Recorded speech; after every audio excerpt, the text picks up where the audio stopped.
Hello all, welcome back. Mr. Dev, hello. Quite a few of you. Hey Gary, how are you doing? Hi Kaz. We got some of our usual suspects online, which is great. Let's just there are a couple more people joining, so let's just wait for those people to join. Wonderful. Great.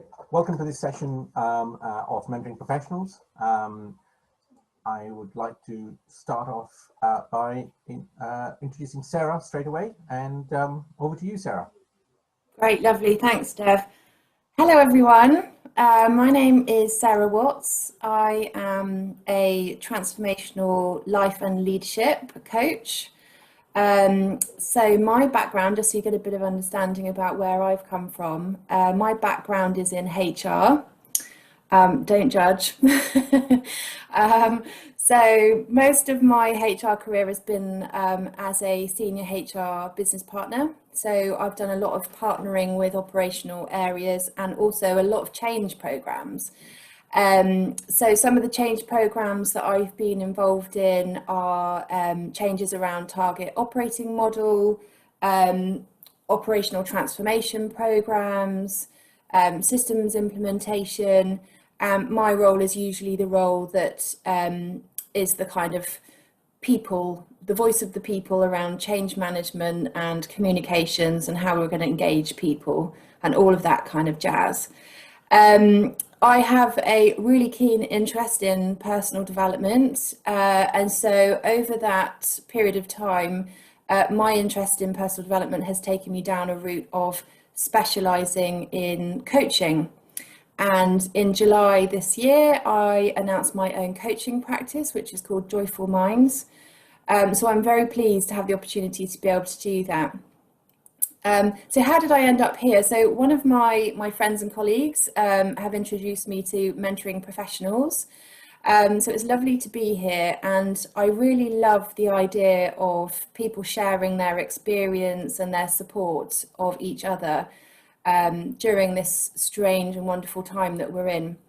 And Dev was recently asking for some volunteers from the mentors to put on some of these webinars. And my immediate thought was to host a webinar around managing our emotions through change. Because let's face it, who hasn't been touched by change this year? Literally every single person on the planet, I think, has had some kind of change in one way or another.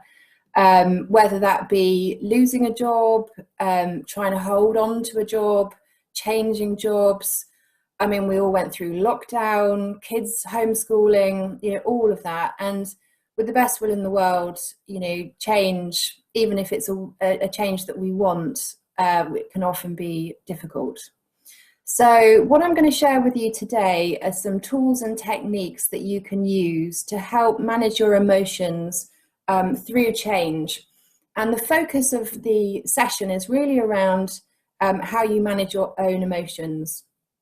So I did notice in some of the registrations, there's a keen interest in helping other people manage their emotions.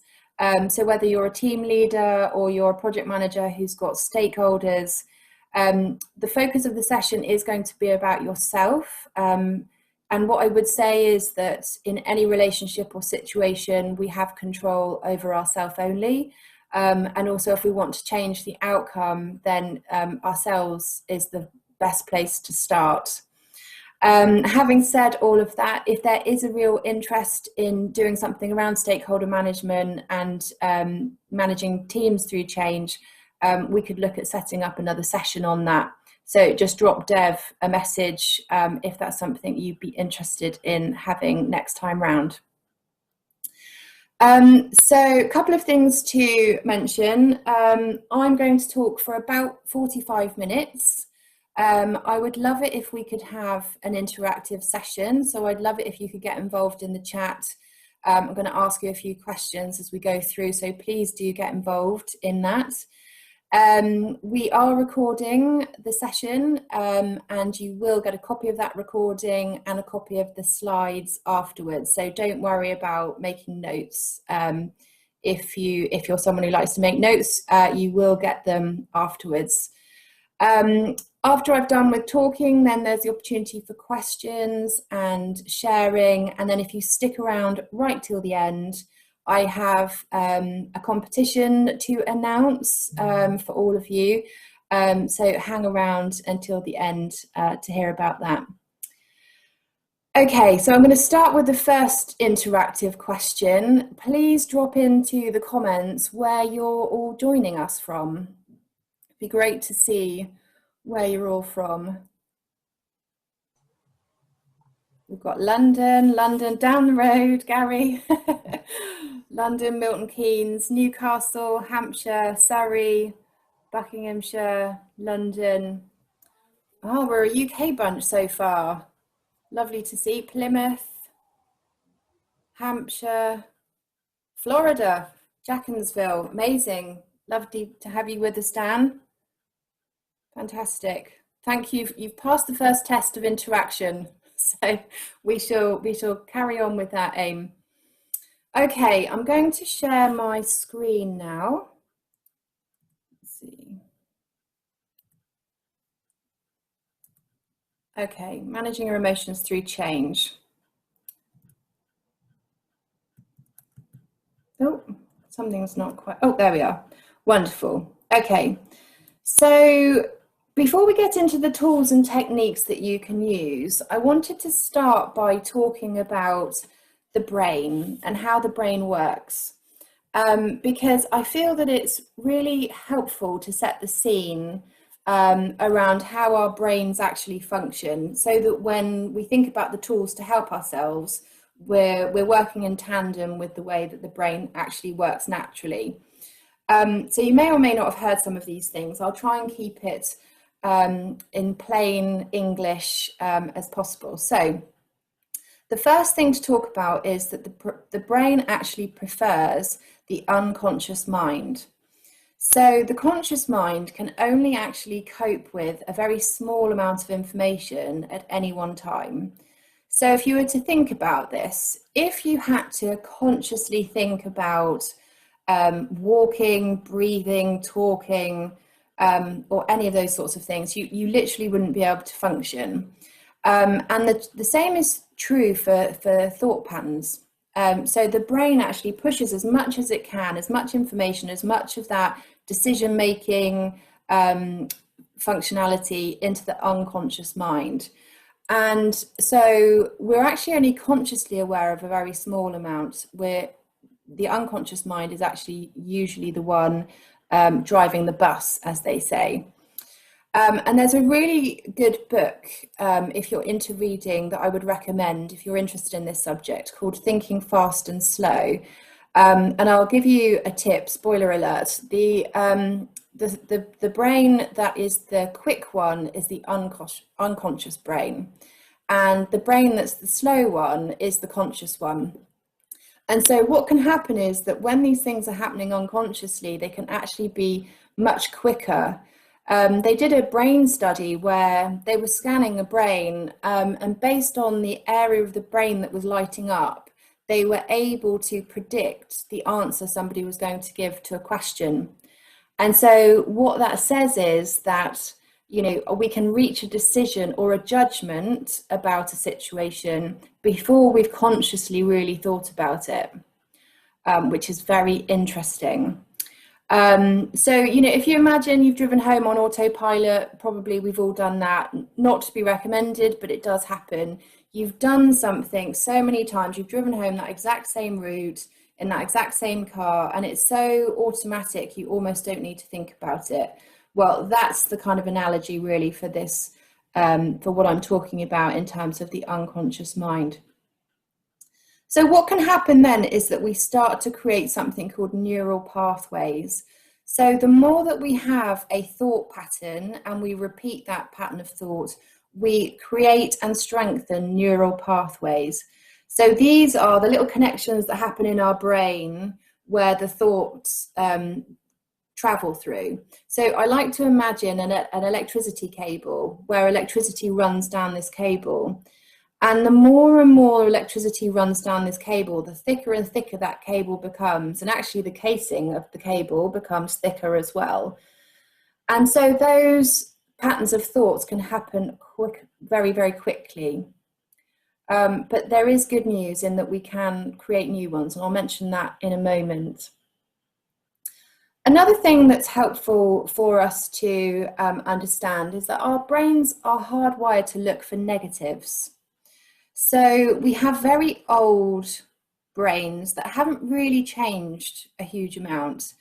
And the function of the brain is really just to keep us safe. And it's not necessarily to keep us happy.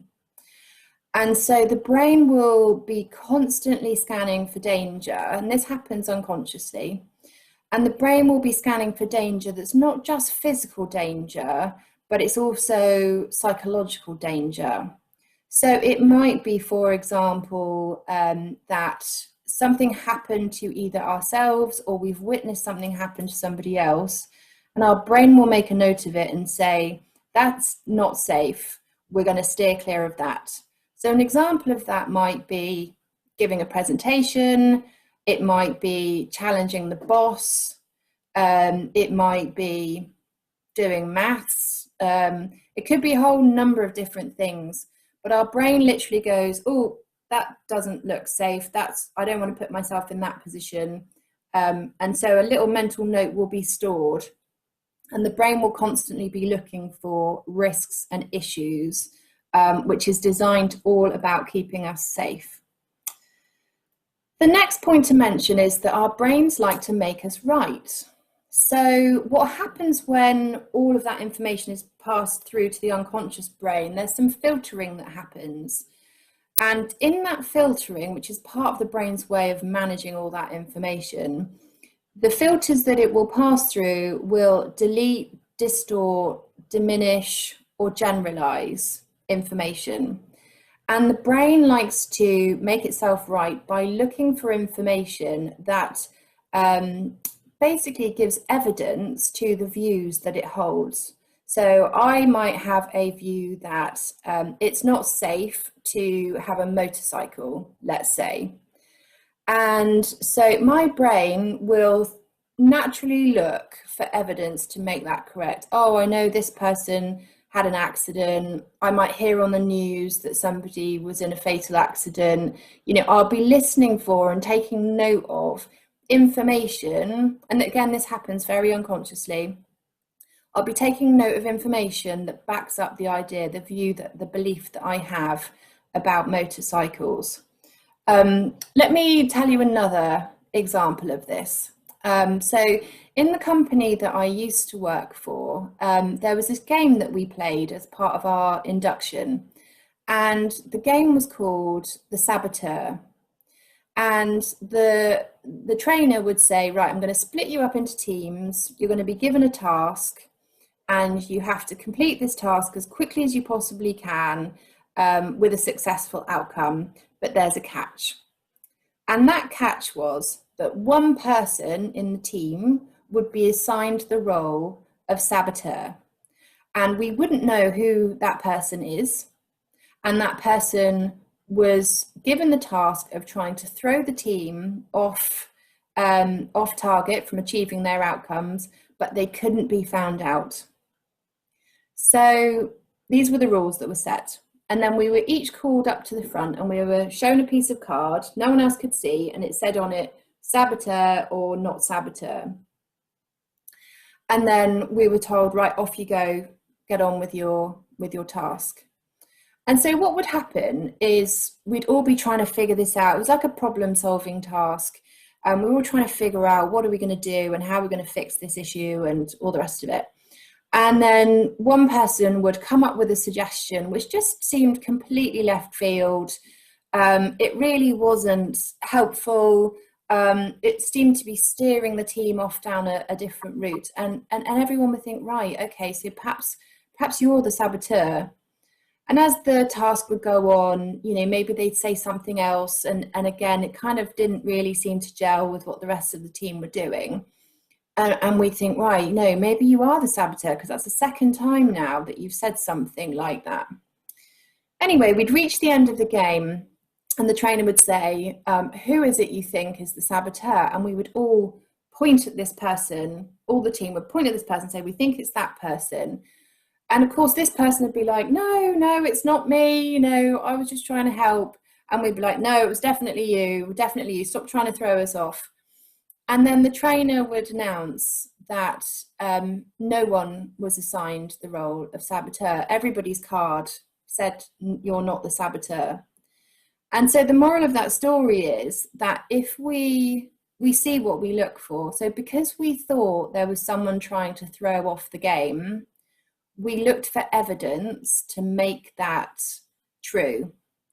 And how often does this happen, particularly in the workplace, where we feel like maybe some people aren't in our corner, maybe there's a particular department or team or manager that is unhelpful, and we find evidence, don't we? Or we interpret things in such a way that really adds to the evidence of the belief that we formed. But in reality, that might not be the case at all. Okay, so the next one, our view of the world leads to our emotions, leads to our behavior, which leads to our results. So we're the only species on the planet that can think a thought and feel a feeling. We can think a happy thought and we can feel happy, and we can think a sad thought and we can feel sad. And what this is about is how our views of the world impact on how we feel. And based on how we feel will, change how we show up, what decisions we make, how people might experience us. And based on those behaviours will impact on our end result. So most of you probably will have come across, maybe in a leadership training or some sort of training at some point, a visual of an iceberg. And at the tip of the iceberg, which is above the water, is our behaviours.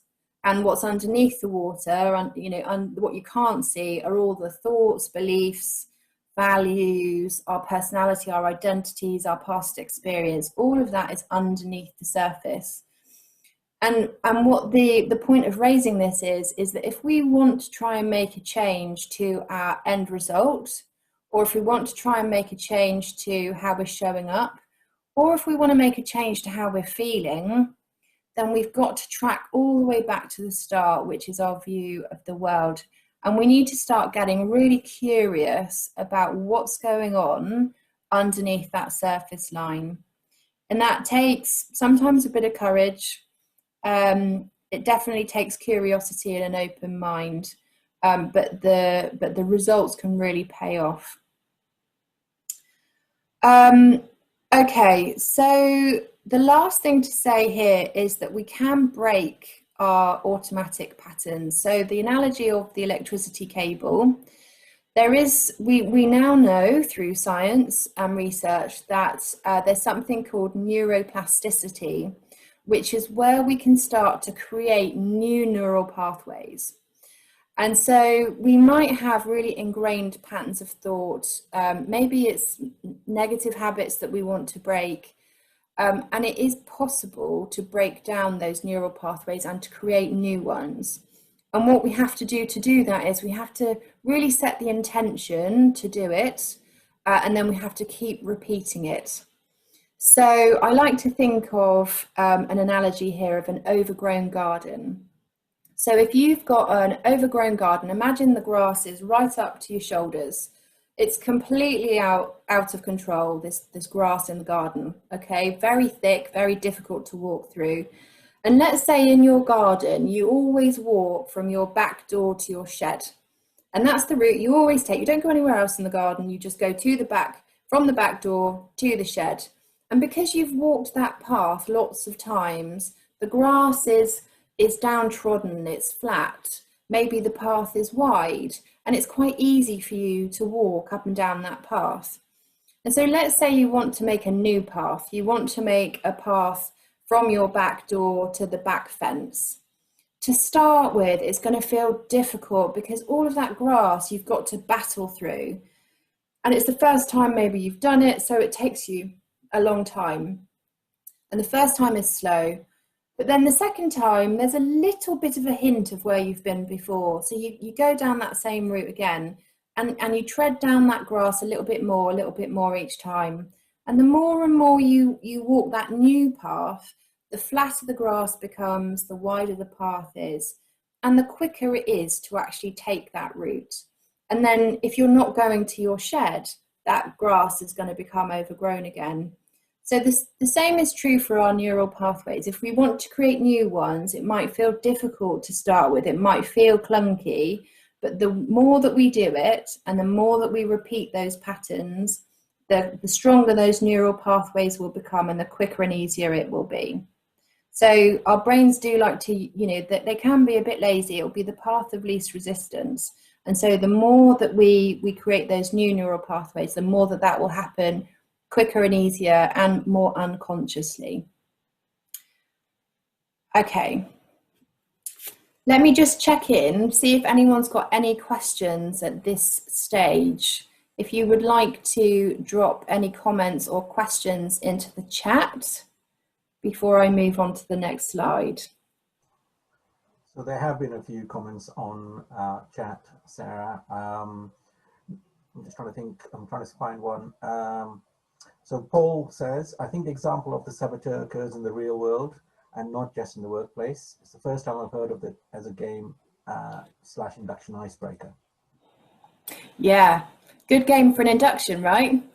But yeah, absolutely. You're completely right. It happens in the real world because it's all about relationships, isn't it? And we show up with our views of the world. That person shows up with their views of the world, and they're not going to be the same. Yeah, great observation. Thank you. Any others, Dev? Yes, and Gary, I think if you want to just unmute yourself and just you were talking about the analogy that Sarah was making. Or maybe not. No, that's fine. I can do that. I can do that. So, Sarah, that was a very good example of how our beliefs influence how we feel, and vice versa. So, you know, the concept of the saboteur is all in one's mind, and yet everybody's looking for it. And we do that. We do that when we're in teams. We do that when we meet people for the first time. We have preconceptions, and they may not necessarily be right, but it's a great example. Great, thank you, Gary. Yeah, you're absolutely right. Our views of the world, our beliefs about ourselves, our beliefs about other people, all of that is below the surface on that iceberg, isn't it? And we're bringing all of that, and our filters, the information that's coming through, will be filtered through those values and beliefs, and will shape our view of the world. So you're absolutely right. Yeah, thank you. Slightly on the side, Sarah, Saboteur is actually a real game. There is a game called Saboteur. And you can actually buy it. It's all based around mining and dwarves mining, and they have saboteur dwarves as well. So it's a very interesting game which you can play with groups of up to 12 people. Family fun then, Dev. Definitely. Fantastic. I'll have to look for that one for Christmas. It's a great game, whether you're an adult or a child. Yeah, fantastic. Great, thank you. Okay, so now we're going to get into the tools and the techniques. Now, what I would like to just share with you around this is that these tools and techniques, they're not designed in a way to kind of invalidate what your experience is of the world. Okay, so your view of the world, your feelings about the world are all going to feel true to you. What I'm going to share with you is some tools where you can start to just maybe shift those views in a more helpful way. So, you know, maybe the patterns that you have at the moment aren't serving you, they're not giving you the results that you would like, maybe then you're not experiencing the emotions that you would like to experience in life and you'd like to make a change. So this is all around how can we just shift things in a more enabling direction so that you're showing up with a more enabling mindset and getting those outcomes that you're looking for. Okay, so the first one is notice and allow. This is all about being where we are. Okay, so when we're in the middle of change, or you know, maybe we're just particularly having a difficult time, whatever that might be, the first thing is really just to notice and allow and be where you are. And I know that this can feel really uncomfortable, and it's our natural tendency to try and push away negative thoughts or feelings which are unwanted. But have you ever heard the saying, what we resist persists? And basically, when we try to resist something, we give it more energy, we give it more weight. And so the point with this step is just to allow, just to notice what's going on and allow that to come, because everything is impermanent. You know, it might not feel like it at the time, but these feelings will pass. And so there's actually really, it's quite useful to dig into how am I actually feeling right now, and using that as a way to really get curious about what's going on for you, because that will help you then in some of those following steps. So, you know, there's some helpful questions that you can ask yourself, and I do have a slide with these questions on at the end, so don't worry about writing them down. But you can ask yourself the question, when I think about this situation, what am I feeling in my body? What sensations am I feeling? And when I feel those sensations in my body, what emotions am I experiencing? And when I experience those emotions, what is it I'm thinking about? And when I think about those thoughts, what action do I feel compelled to take? And when I take that action, what's the end result that I get? So I'll give you an example of this. Maybe there's someone who has been made redundant, okay? And all they're thinking about is this redundancy. When they think about redundancy, what they feel in their body is a knot in their stomach. And it's going to be different for everyone, right? There's no right or wrong here. It's just using the body to allow us to access our emotions a little bit easier. So when I feel that knot in my tummy, what emotion am I experiencing? Well, I'm experiencing anxiety, worry, feeling stressed out. Okay, so when I'm experiencing those emotions, what am I thinking about? Well, actually what I'm thinking is, I'm not going to find another job. I'm never going to find the kind of job that I want. And it's all gone wrong.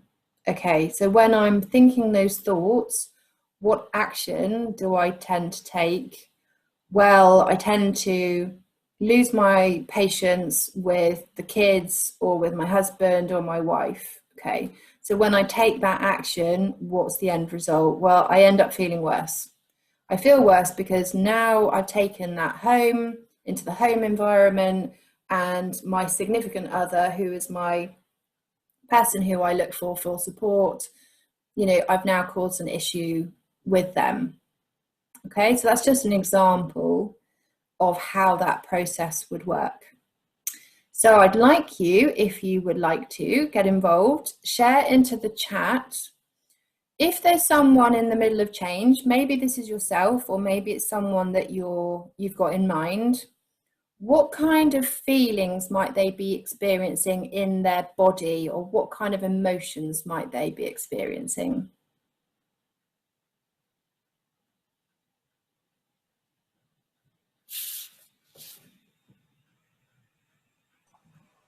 I don't know whether you can read those, Sarah. Can you read them out for me? Yeah. So we got frustration, tenseness, fear. Yeah. Frustration and fear. Yeah. Feeling lost, depression. Yeah. Feeling at a loss. Yeah. Sadness, anxious, anger, Yeah. optimism. That's a different one, Kaz. Depends if you liked your job before. What might we be experiencing in our bodies? So Nikki says the physical manifestations are sleeplessness, upset stomach, unable to eat, or comfort eating. Yeah. Tiredness, headaches from Liz. And Nikki then adds all comfort drinking. Yes, yeah, absolutely. And some of that is can be a distraction technique. So it might be that when you say, when I think and feel these things, what do I tend to do? Well, actually, I tend to eat more. I tend to drink more.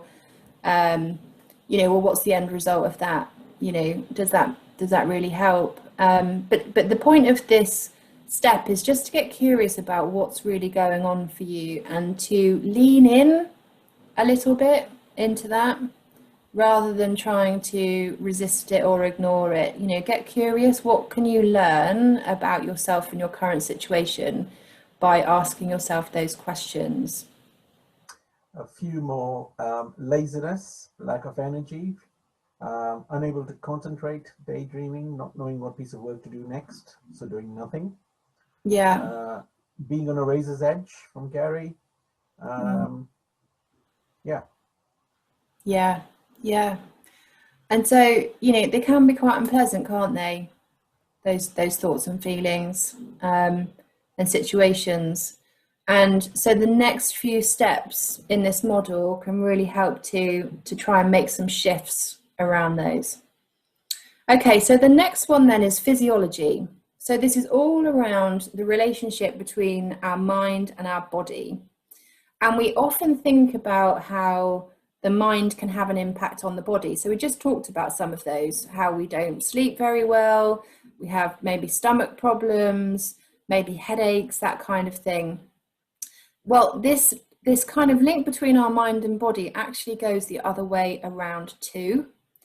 So we can do things with our physical body that can actually change our mindset or our mental state. We've all have heard of how exercise is helpful. It's helpful for releasing cortisol. It's also helpful. There was a study that came out recently around how it helps memory function, particularly high intensity exercise. But there's also a couple of little other hacks that you can use. One is called the Superman pose, and it's called the Superman pose because they did some research, and so this is all scientifically proven. If you put your hands on your hips and you push your shoulders back and puff your chest out in the sort of pose of a superhero, your body actually releases certain hormones that can make you feel more confident. And they also found that the reverse was true. So if you were to slump in your chair, crossing your legs, crossing your arms, this can actually release cortisol in your body. And so something as simple as the way that you stand or sit can actually change how you feel and your mindset. We also know from research that if you smile, your brain releases happy hormones, even if you don't feel like smiling. Actually, I was watching something with my daughter on Brainchild. I don't know if anyone of you have seen it. I love it for kids. But they have this exercise where you have to put your hand in a bowl of ice cold water and they time how long people can cope with that for. And then they did the exact same experiment, but said you now have to smile. And when people smiled, they were able to withstand that ice cold water even longer. It's incredible, really, how that our brains and bodies are built. Also, deep breathing. You've probably heard of this. Take some deep breaths, and we all kind of go, "Yeah, great, thanks. That's really going to help me right now." But actually, there is the research that shows that when we take deep breaths, we activate the parasympathetic nervous system, which is designed to calm the fight or flight response.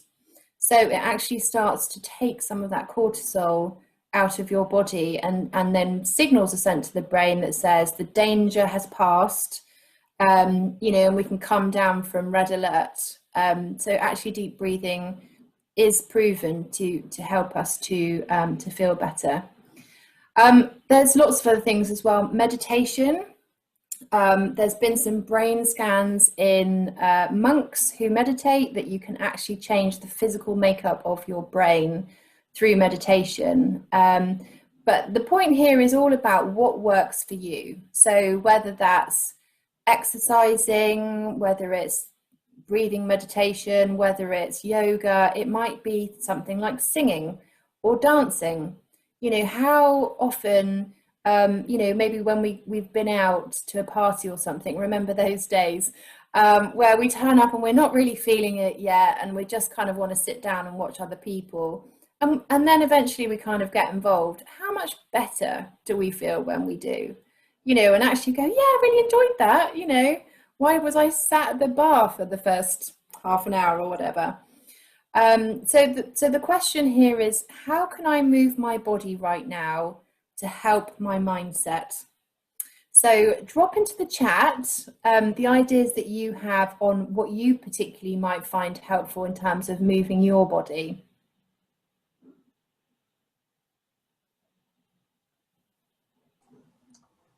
Okay, so we have dancing, yoga, definitely exercise, Yeah. fresh air, Yeah. dog walk.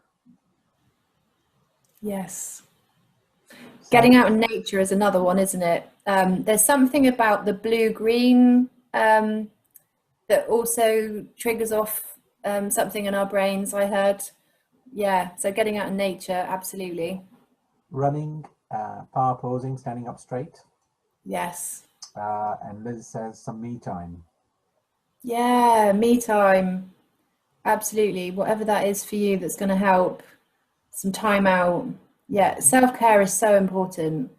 And often we forget about self-care, don't we, until we really, really need it. But, you know, self-care, if we can build that into our week, can really help us, you know, just give us a bit of a buffer for when times do get tough. Because sometimes, you know, when things are tough, it's even hard to find the resources for that self-care. And then a couple Fantastic. more. I'm loving the interaction. Yeah, go on, Dev. Was there another one? Yeah, a couple more. Humor, reading. Yes. Laughing. And Val says she practices martial arts. Oh, fantastic. Brilliant. And Paul says seeing new sights, not necessarily going out to see them, but perhaps looking at art. Oh, yes. Lovely. Yeah. Yeah, fantastic. And it all shifts our mindset, doesn't it, when we do those things that we enjoy? So it's just trying to find opportunities to do that when we need it, and regularly as well. And Great. a really good one here from Dee Buckney: avoid reading or watching the news. Yes. Yeah, I guess that's a good one to point out, isn't it? Steer clear of things that are going to be unhelpful. Yeah. I think a lot of people, you know, also notice how unhelpful social media can be. I don't know if you've seen that Netflix documentary that's out at the moment. I forget what it's now. Is it The Social Experiment or something like that? Yeah, all around the impact of social media on our, and hacking our physiology. And we were talking about this earlier, Sarah, spending time with friends when it's not illegal, according to Nikki. Yes. Yeah. Connection, human connection, so important. So important. We were just talking about that, Dev, weren't we, before we started? You know, working from home, absolutely fantastic, you know, to have flexibility, and, you know, we're not traveling so much, but, you know, there is something around human connection and human interaction in person. So absolutely, so important. Yeah. There were a few questions from your last slide, but I think what we'll do is we'll pick them up at the end of your. Pick the questions up at the end. Yeah, fantastic. Thanks, Dev. Okay, wonderful. Right, so the next one then is focus. So remember that we see what we look for. So an example here is, we've all done it, haven't we, where we've bought a new car and suddenly we see this new car everywhere. The reality is that those cars were there all along. It's just now we're noticing them because it's important to us. So, you know, focus is one of those things where it's good to try and understand what is it we're actually focusing on right now. And I like to talk about, you know, we all know people who are glass half full people, and we know people who are glass half empty. Some people who will always find things that's wrong, and other people who will always find things to be happy about. And in reality, are their lives really that different? does the person whose glass, who is half empty, have things in their life that they could feel grateful for if they wanted to focus on that? And likewise, the person whose glass half full, do they have things that perhaps they could worry about or be concerned about if they chose to focus on that? And the reality is that really their lives aren't different. It's what they're choosing to focus on that's making the difference. So again, this is about us getting curious and saying to ourselves, what is it that I'm focusing on? And then a question that can just help to kind of, shift that a little bit is, what else might be going on? So let's say you've had a disagreement with somebody at work, and all you can focus on is this person just seems to be, making life difficult and being very, argumentative or unhelpful in meetings or whatever it might be. When you ask yourself the question, what else might be going on?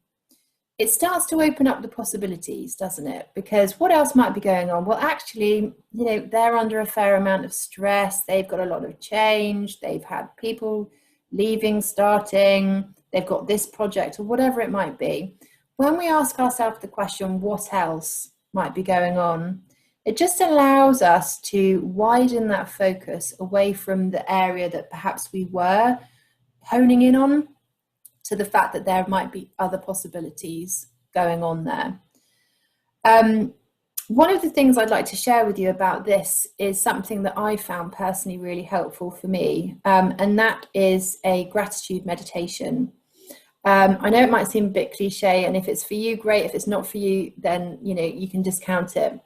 But what I have done for the last year and a half, I would say, is a daily gratitude meditation, and it literally takes me 5 or 10 minutes every morning in the shower, where I focus on things that have either happened or elements in my life that I feel grateful for. And the trick is to really step into those moments and experience those moments. If any of you are interested, you can have a look on YouTube. You can find lots of examples of this. And what I have realized is that I've set up this new neural pathway now around gratitude, because I've repeated that behavior every day. And for me now, I see more things to feel grateful for. And when moments happen, in the moment, I feel great gratitude as well. There's this famous researcher, you've probably all heard of her, Brené Brown. If you've not heard of her, I would really recommend that you look her up. She's done YouTube videos. She's also got a documentary on Netflix. And she's a researcher, and she researches things all around how humans behave, right? But her speciality is around shame and vulnerability and this kind of thing. And she was trying to find what the secret ingredient was for people who experience the most joy in their life. And what she does is she interviews people, she takes lots and lots of information, like qualitative information, and then they look for patterns in what people have said. So it's very labor intensive, but very, very accurate. And what she was wondering about was, she thought that the common denominator here for the people who felt the most joy was faith. That's what she thought it was originally. And but it didn't quite fit, so she had to dig in a bit more. And what she found was the people who experienced the most joy in their life were people who practice gratitude. And she's got this famous quote that says, it's not joy that makes us grateful, it's gratitude that makes us joyful. So you have to find what works for you. This is just one example. If it's helpful, that's great. But the key point here is trying to understand, what am I focusing on? Is that serving me? And what else might be true? So drop into the chat. If you are in the middle of change, maybe this is what you're currently focusing on, or maybe it's someone, a hypothetical person in the middle of change. What might they be focusing on? Drop your comments into the chat box. So a quick question from Paul saying, just want to check, is forming new habits a form of neuroplasticity? Yes, exactly. Yeah. Okay. And I think in response to your question, Gary says, what's different? What's different? What, in relation to doing the gratitude? Sarah, you asked a question about when you're going through the gratitude and you're having change, what feelings are you having? What are you looking for? And I said, well, one of the things I sometimes look for is what's different to the status quo when I'm going through change. Right, okay. Yeah. So your focus is on what's different. Okay. Yeah. Yeah. We can focus on, I suppose, what's different that we like and what's different that we don't like. And we can have two different experiences, can't we? Or emotions as a result of that. So it's helpful to get curious about what is it I'm focusing on and how is that making me feel? Okay, and another one is focus on new possibilities. Yeah. And then grateful that I don't currently have a mortgage. Yes, great. Dee Buckney says, I was furloughed and was struggling with everything and then started focusing on what I could control and my mood motivation improved massively. Yes. Yeah. That one is a really key one. I'm going to talk a bit more on that in a while. And Nikki says that she got invited to a Deepak Chopra Abundance Challenge meditation earlier this year, and I think that has really helped me. It's similar to gratitude. I'm seeing abundance and being grateful for it.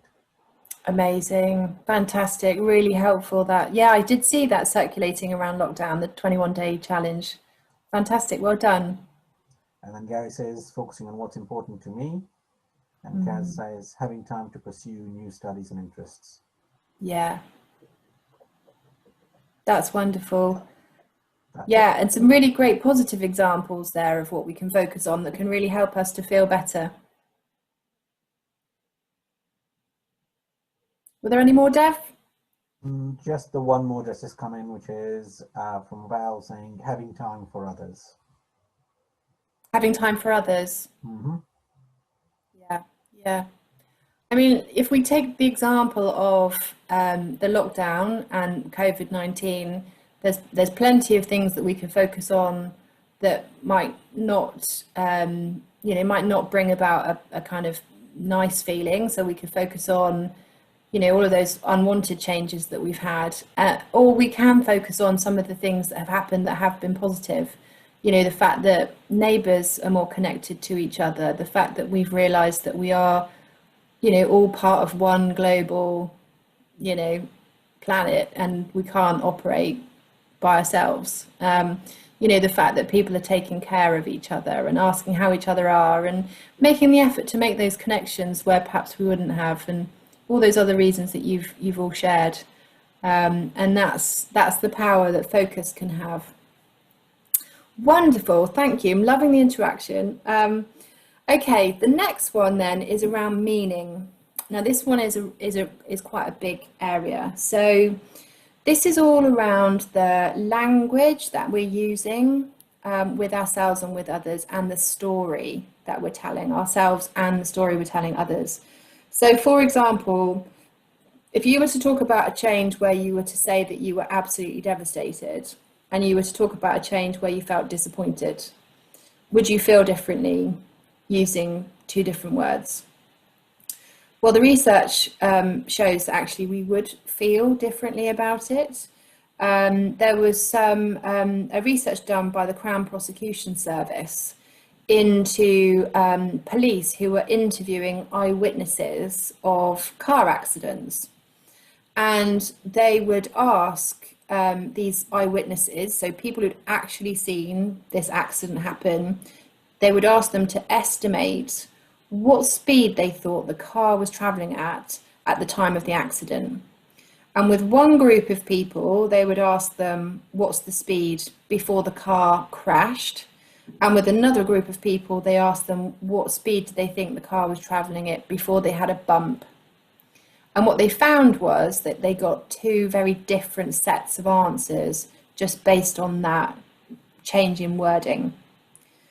So our emotions can be attached to the meaning that we place about something. And there's a famous quote by Eckhart Tolle, which is, the primary cause for unhappiness is never the situation, but your thoughts about it.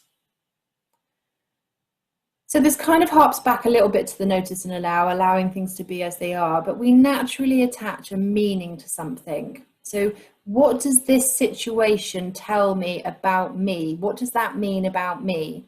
So it might be, I've lost my job. What does that mean about me? I'm not good enough at my job.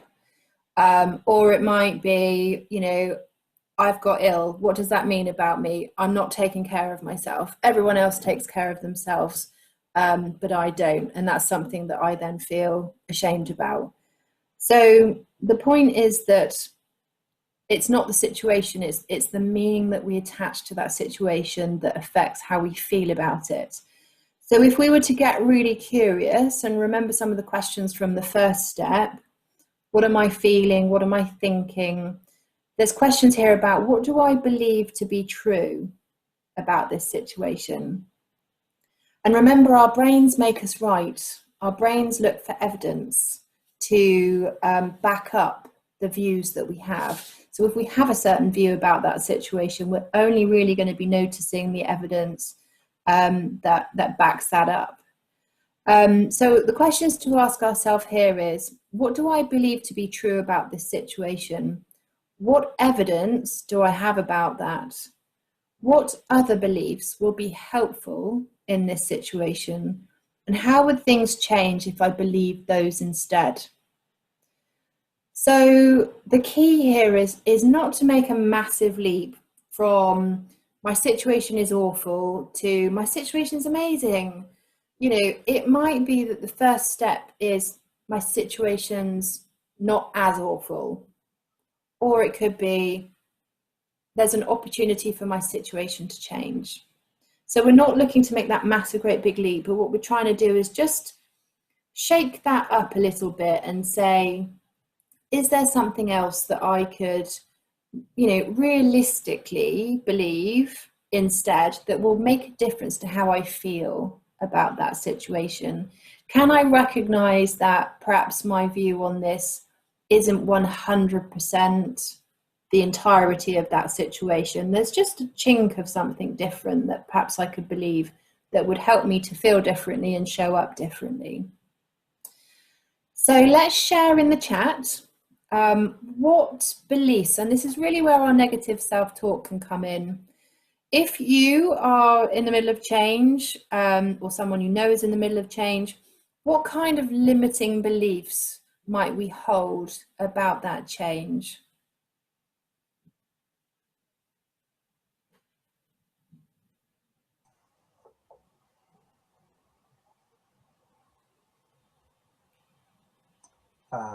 It's too extreme. Mm. One response from Gary. Yeah. I mean, similar to that would be, it's too hard. Yeah. Not for me, or something like that. Yeah. So if we took that belief that it's too hard, it's too extreme, what belief could we swap that out with that might just move us just a little bit further in a more enabling direction?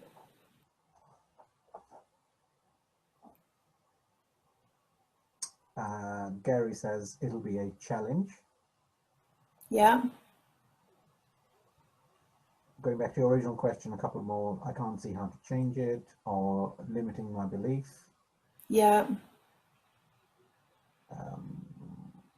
Just on the point of limiting beliefs, Nikki says, limiting beliefs often come from others, teachers, parents, siblings. You'll never be any good at maths if you don't have a decent job. You're not worthy of blah, blah, blah.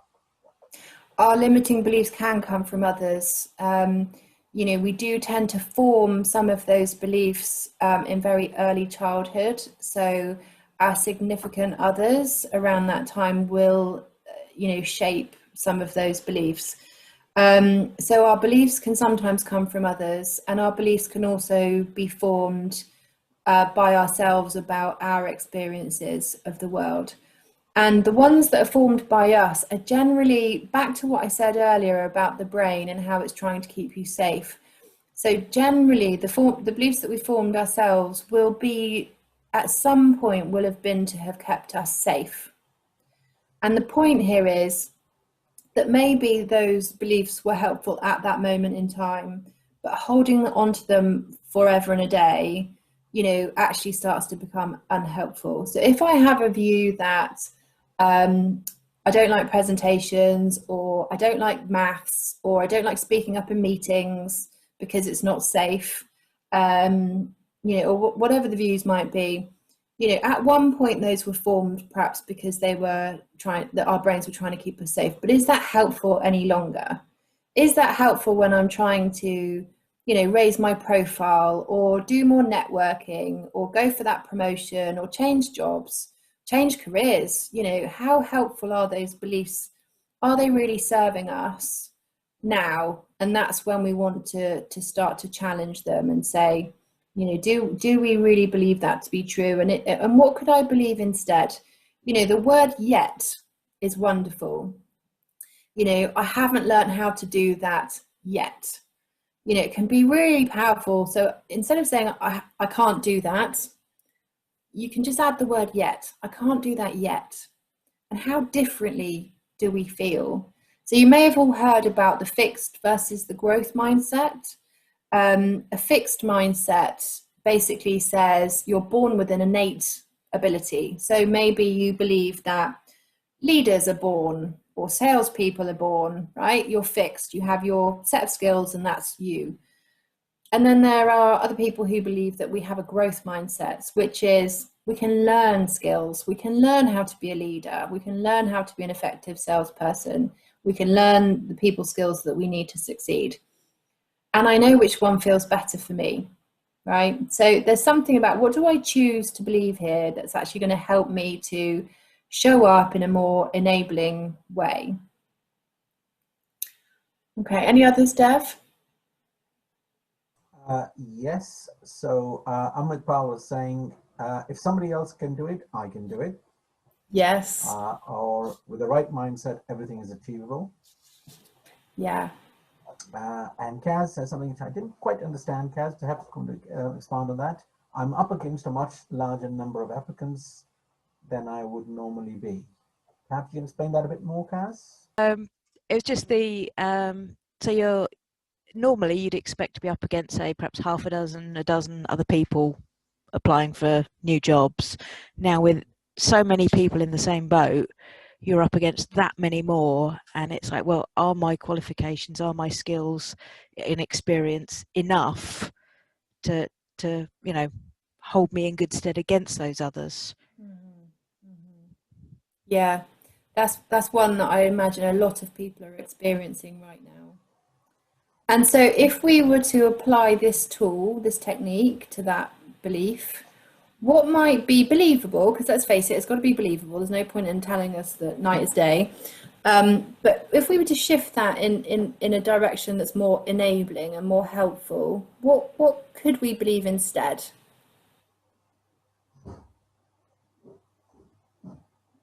So Gary said something a bit earlier, which is about breaking it down into smaller manageable pieces. So rather than doing it in one go, breaking it down into steps. Yeah. Paul says, perhaps it's not as bad as I think, therefore what can I do about it, and what things can I try? Yeah. Nikki says, I don't know if I don't try. Yes. Yeah, absolutely. There could be, you know, there could be a couple of other enabling beliefs, particularly around that applying for a job one, which is I'm going to get experience from the recruitment process. It could be, you know, I am where I am in my career and in my own journey, and there are always going to be people with more experience, and there's always going to be people with less experience, you know, but no one else, I know it's a bit of a cliche, no one else is me. You know, I know that can sometimes be a little bit cliche and a bit twee, but it's just trying to kind of, you know, what could I do that takes me just that one step closer to a more enabling belief that helps me to feel better and I'm going to show up better? You know, because if we go to an interview thinking, oh, they've got a gazillion other people and they're all going to be better than me, are we really putting our best foot forward? And I know we don't do this consciously, and we're not necessarily choosing that, but inevitably, you know, if we've got those thoughts going around in our head, you know, we're not going to show up our best selves. So what's a more helpful belief, a more enabling belief that we can have going into that situation that just means we're going to show up, you know, in a more empowering way? Any more, Dev? Sorry, I was on mute. Famous last words. Indeed. So I'm good at what I do, and they don't know what they're missing out on, from Liz. Great, love it. And Paul says, my skills are enough, but there aren't any job opportunities where I have just tried. Why don't I try somewhere else? Yeah, yeah. You know, another more enabling belief might be this is what's happening to everyone, and it's not a reflection of my skills and ability. You know, it's just trying to find what might be helpful for you. So, Okay. Nothing else. Okay. All right. So we'll do the last one then, which is take action. So if you remember what I was saying, that how we think affects how we feel affects how we behave, and how we behave impacts on our outcome. So, you know, and somebody, I forget who it was, mentioned about, you know, identifying what can I have control over. You know, oftentimes, and particularly during change, we can feel very done to. We didn't choose this, we wouldn't have done it this way, we didn't want this to happen. You know, those people, whoever those people are, this change has come from them. It's up, you know, they've been the one that has made this change to me. And we can get very caught up in being in effect. So what's the change? What's the impact that that's had on me? And we can get stuck there. And this point here is all about trying to get back to cause. So rather than being in done to, thinking about what do I have control of? So given that the circumstances are as they are, what choice do I have? What could I have control over? What choices would I make? So again, if you want to do some extra reading or delving into this, the circle of influence is one you could have a look up, Google that. So this is all about how do I start to take control back for the areas that I can control. So the questions to ask ourselves around this is, what would I like to have happen? So given the circumstances, what would I like to have happen now? And what one step could I take that moves me towards that goal? So this is really about how do I start to take control and start to do things that are helpful for me in this current situation that I've chosen to do. So in the chat, maybe drop in your thoughts that if you're in the middle of change, or you know someone who is, what little things could they do? What first steps could they take to take control of their situation?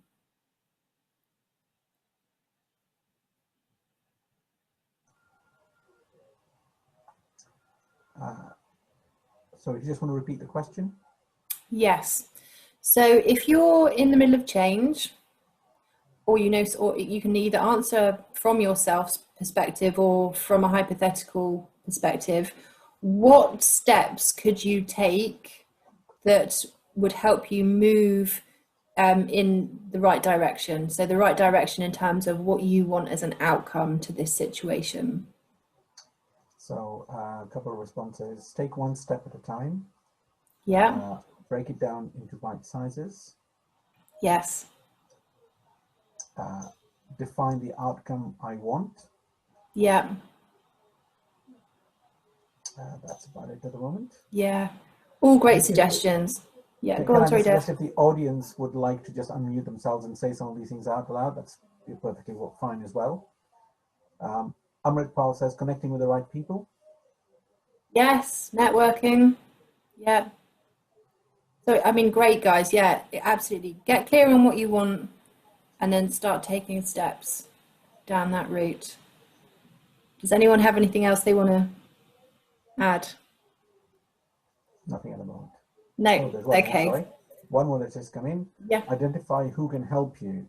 Might just be a friend or someone to run your thoughts by.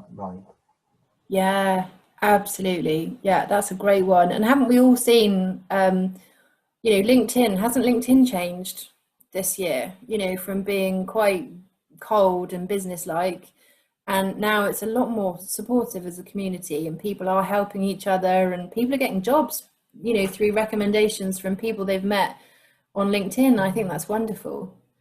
Fantastic. Thank you, everyone. So, in summary, this is all about getting curious about what's going on below the surface and just starting to try and make some shifts and changes in the right direction so that we can shift our mindset and our physiology to being a more helpful. So this isn't about good or bad, this is about what's helpful for you, so that you can show up in the way that you want to show up and get the results that you want to get. So before we go on to questions, I do just want to also, I have one more slide, and that is, I just want to have a nod to, if, you kind of have to have a level of resourcefulness in yourself in order to do some of those techniques that I've spoken about. And I just want to recognize that, for some people this year, maybe that change has been too overwhelming for those steps. Maybe that self-care has been too much even to do the self-care activities. So I didn't feel like I could do a webinar about managing change and our emotions in change without just talking a bit about mental health. So mental health is exactly the same as physical health. We can be well at times and we can be unwell at other times. And it's not a black and white, switch on, switch off, it's a spectrum. The same is true for mental health. And I think that over the last few years, mental health has become, a lot more acceptable to talk about, but there's still a lot of stigma attached to it. I think that people could get concerned about saying that they're struggling because they think that somebody might make a judgment about them, about whether or not they're able to cope, whether or not they're good at their job. It might be a number of different things. And so all I want to say at this point really is that if you or someone is at that point of overwhelm, the best possible thing you could do is actually talk to someone. We need to take care of ourselves and we need to take care of each other. So there's lots of different ways that you can do it. For most people, reaching out, the first step is a GP. There's also some helplines that I've put up here. These are UK ones, so if anyone's watching from another country, I'm sure if you were to Google what support lines are available, you would find some. We have the Samaritans. There's also a text helpline called Shout, so you could just text if you don't feel like you could speak to someone. There's also Mind. Mind have lots of wellbeing drop-in centres all over the country. And also don't forget your employee assistance program. So if you're lucky enough to work for a company who has an employee assistance program, you can also access support through them. Okay, so that's it for my slides. We do have the announcement about the competition, but before I talk about that, let's just hear any questions that people have. And I'd also like to hear what your key takeaways were from what I've shared. And it'd be great if I could see some faces. So I invite you to come into the space with your videos. Oh, there you all are. This would be a great time for everyone to open your videos so we can have the obligatory wave that we all seem to go for at these sessions. So if you really want to, then just turn on your videos and give us a nice big wave. Yes, nice to see you all. I said that I should turn on mine, shouldn't I? Yes, there you are, Dev. Great. So just a couple of people who said things. And if you want to say something yourselves, please do say so. Liz, you've got a great mantra. Do you want to tell us what it is? Yeah, so through this time with my team and also with my seniors, I've always said it's okay not to be okay, and not forget that. And actually, it's good to talk. And often I've started a conversation with someone rather than actually going into the meeting. I've literally just started it with, how are you today? And the reaction I've got from some people is absolutely amazing. And it kind of lifts your spirits as well and makes you feel positive. And I think that to me is really, really key and helped me an awful lot. That's Definitely. wonderful. That's lovely for you to share that, Liz. I think we can have such a big impact, can't we, by just genuinely checking in with somebody about how they're feeling. And then the flip is true as well. If someone says to you, how are you doing? Don't just go with our stock up, yeah, I'm fine. You know, because we all do that, don't we? Yeah, I'm fine, when we're really not. You know, so someone genuinely asks and genuinely interested, then share, you know, how you're doing. My normal reaction when people actually say, yeah, I'm fine, I'm going, okay, do you really want to tell me how you're feeling now? Yes. Nice. Let's try that again. Yeah, exactly. Yeah, and also modeling that behavior, because the more we demonstrate it ourselves, the more that we make it okay for other people to be honest. So yeah, fantastic share. Thank you, Liz. It's when you get the people that say, you know, oh, how are you? But you can tell they don't actually want you to answer that. They're just, oh, I'm ticking a box. I've asked the question today. How are you? There we go. I've done my bit for the corporate thing. Yeah, it's funny how we can actually sense that, isn't it? They may as well just say hi. Don't bother asking the question because you're not really listening to the answer. We can feel it energetically, can't we? Yeah. Yeah. So let's be more of the other people. Sorry to interrupt. I was just looking at some of the earlier questions that we didn't quite get to, and I think Amritpal, you asked one about the imposter syndrome. Would you like to say something about it? Sorry, my son is with me. So I just want to know, like, what more about imposter syndrome. Like, how does it make you feel bad, like imperfect or not able to do things? I think, but it is covered almost in the session. Yeah, imposter syndrome is something which has become, I guess, awareness of it has become greater over the last few years. And the way it's described is that there's a difference between what other people see in us and how we feel in ourselves. So, you know, we might, I mean, look, we've all been here, right? We've applied for a job. They've given us the job. They've given us the job because they've checked our skills and experience. They've met us. They've asked questions of us. Our questions were deemed more than acceptable enough for us to get that job. But we get that job and we think, oh, when they find out that I can't do what I've said I can do, they're going to sack me, right? That's what we think. They're going to find us out at some point. So there's a disconnect between what's happening on the outside and what's happening on the inside. And quite often what's happening on the inside is some of those limiting beliefs that I mentioned that we have about ourselves.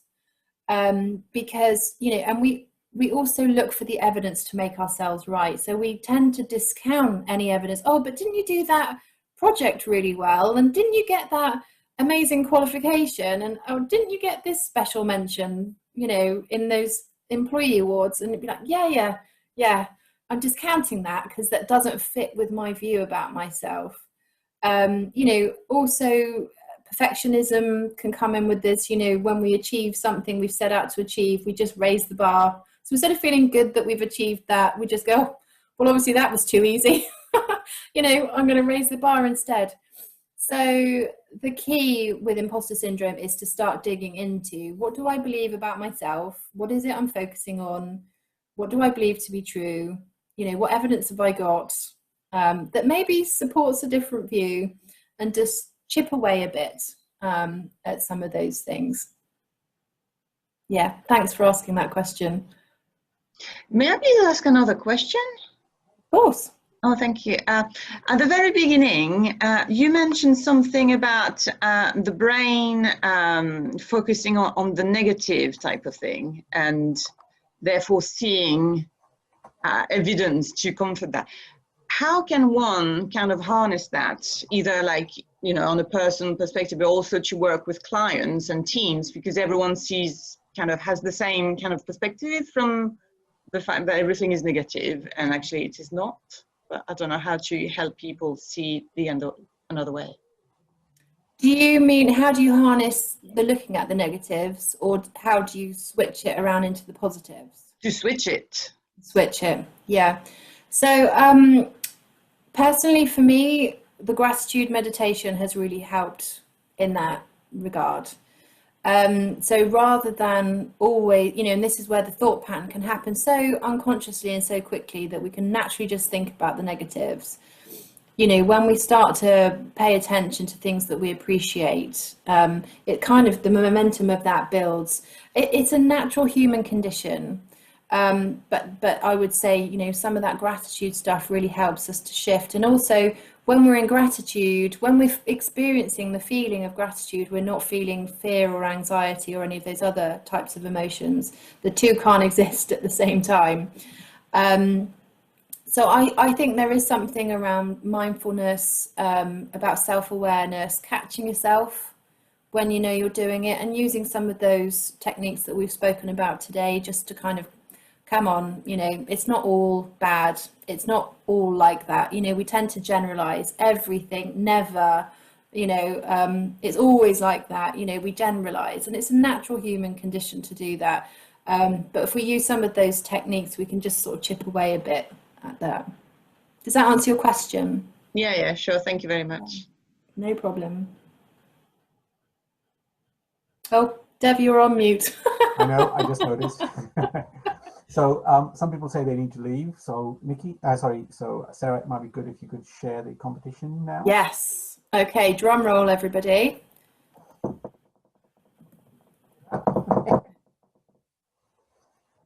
Oops, there we go. Okay, so I have an exciting competition to announce to you all. So I would like to do a bit of a giveaway. I've got 5 prizes, if you like, where you can all enter into this competition for these prizes. The top prize is a free 3-month coaching program, which consists of 6 coaching sessions over the course of that 3 months. And then I've got 4 runner-up prizes of an 1.5-hour coaching session, all with me. And it can be on a topic of your choice. It can be something around your personal life, or it can be something around your professional life. It might be leadership if you want to do that. It can be anything, basically. So to apply, all you need to do is pop me an email with competition in the header. And you have until, I think we said Sunday at midnight to do this. Yeah. So pop me an email. I will gather all of those emails together, and we'll do a random Excel selection thing on Monday, and then we will announce the winners into Slack. So if you would like to find out a bit more information about me, you can check me out on the mentors page in Slack. There's also a link to my LinkedIn there, or you can have a look at my website, which is joyfulminds.co.uk.